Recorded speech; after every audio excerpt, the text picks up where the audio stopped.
Welcome to Canonymous, and this week, ArriveScam, or better known as the ArriveScam app, has been a huge talking point. Now, in case you don't know this app, ArriveScam, created by the company GC Strategies, was introduced during the COVID-19 pandemic.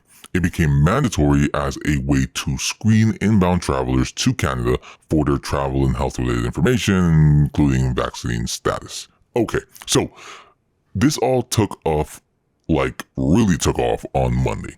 We knew something was fishy with this app. It felt wrong. It cost too much. But thanks to an audit, the whole story is starting, and I do mean starting, to come to light. Let's start with the man, the myth, the legend, and who's making sure we don't forget how terrible these libs really are behind closed doors. And after 8 years of Justin Trudeau, while you can't pay your bills, where you can't afford a home, he's taken $60 million of your tax dollars and given it to a corrupt app, ArriveScam, that doesn't work, that we didn't need, and that went 750 times over budget. The app cost taxpayers about $60 million. The initial estimate, $80,000. Big way to mess up, but even that 60 million figure is an estimate, according to the auditor anyways, because the CBSA's record keeping was so poor it's laughable if it wasn't so close to home. According to Radio Canada, who determined that the federal government has had somewhere around 129 to 140 contracts since 2015 with this company, totaling up to over 240 million. And that's just what we know of so far. The audit found that the federal government spent an estimated $4.7 billion on IT contracts from 2021 to 2022. So we're talking about, again, just what we know. Now, this is an ongoing story as investigations underway, but I'm going to try and piece in what we've got right now together as we go over Pierre Poilievre's statement. What were the results of that decision?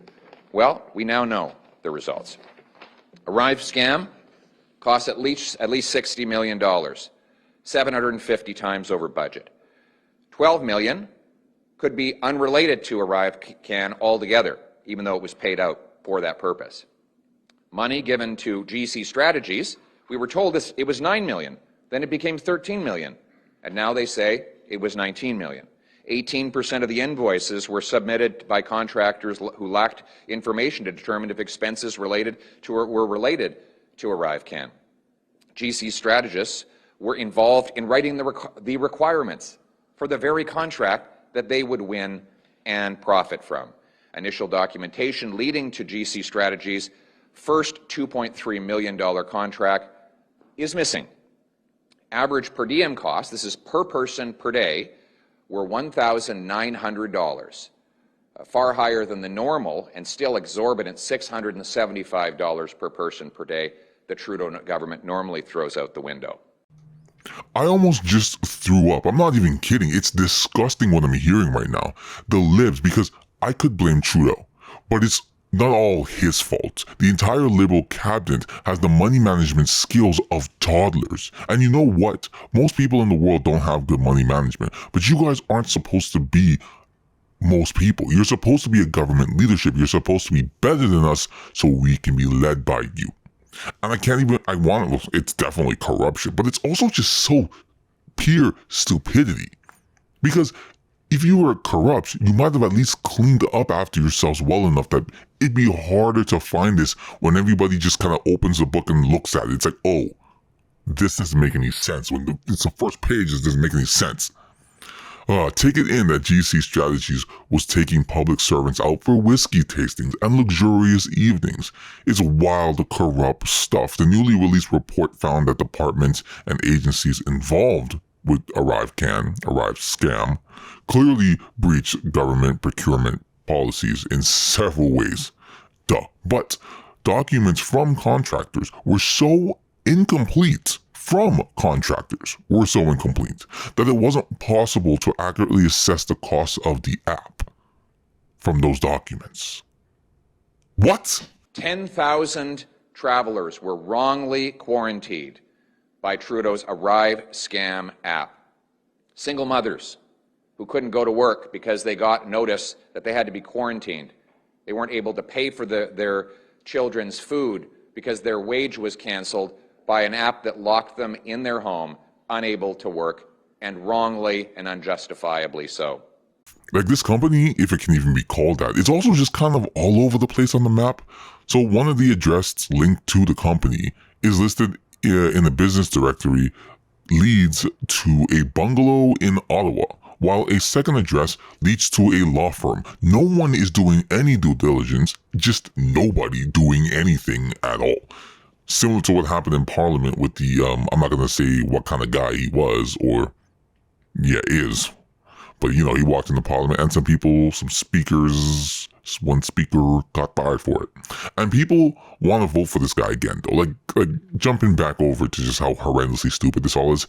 How can people want to vote for Trudeau again? How dare you even think of subjecting Canadians to this again? No evidence to show CBSA employees complied with the Code of Conduct. In fact, they were invited to whiskey tasting and other luxurious treats from the very contractors that they were paying your money to. And page 18, subcontractors did not have the property security clearances, so Trudeau put your private information at risk. While Trudeau says he doesn't have enough money to scan those shipping containers that are taking your car that's been stolen and sending it off to the rest of the world, the very same department that is responsible for our borders and our ports took $60 million or more for the ArriveScam. And all this, you know what the libs have to say about it? A classic response.